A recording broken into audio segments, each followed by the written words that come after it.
Juneteenth to my subscribers. I actually am going to upload a video in a minute. I definitely want to tackle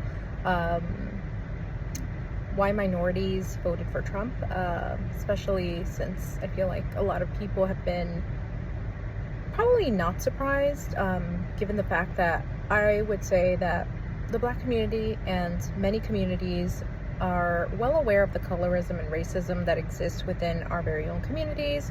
That being, like, I'm a Latina, and there's been a lot of media attention on, especially with current deportations occurring, but I do want to really dive into why I believe a lot of minority communities have voted for Trump. I feel like it's beyond also racism and colorism. I tackle that a bit in one of my previous videos.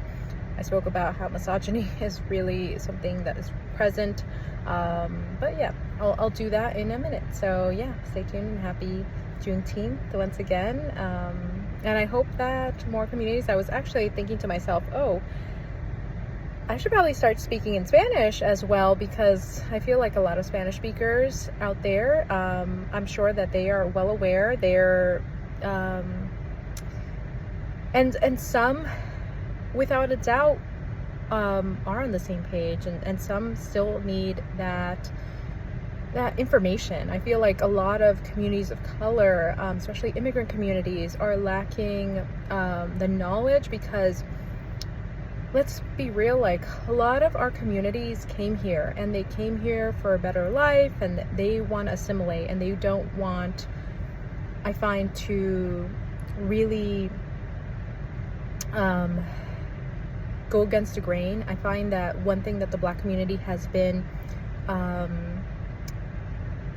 great at, and just like different, let's keep it real, they've been different, and they've stood amongst all other minority communities because they've really vocalized the injustice. And I do find that a lot of the hate that comes towards the Black community is, let's keep it real, jealousy. Not only jealousy for minority communities, but also jealousy from, like, the white man and the white woman.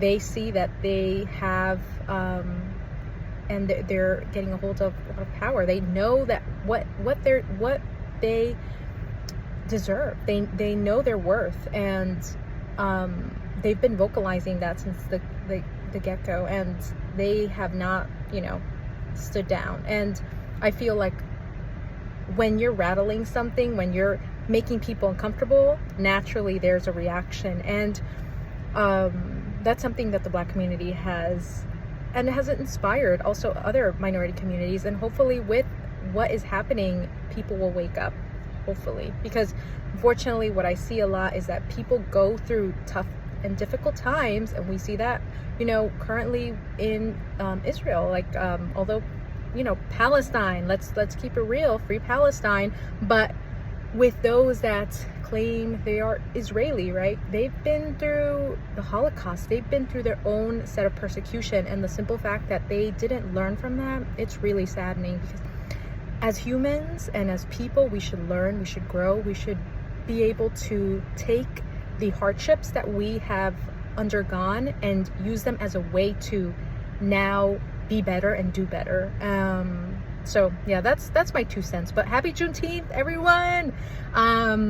Naturally, I really do hope. I know that there's a lot of hopelessness, and there's a lot of belief, like, oh, Black and brown communities cannot unite, but Black and brown communities can unite. We will unite. And not only that, minority communities, even if you don't align with, if you don't look necessarily, you're not melanated, still, if you know the reality and the truth, the injustice that has been happening not only here in the USA but worldwide, like, I'm siding on the right side of history and the story. So yeah, that's what I wanted to say.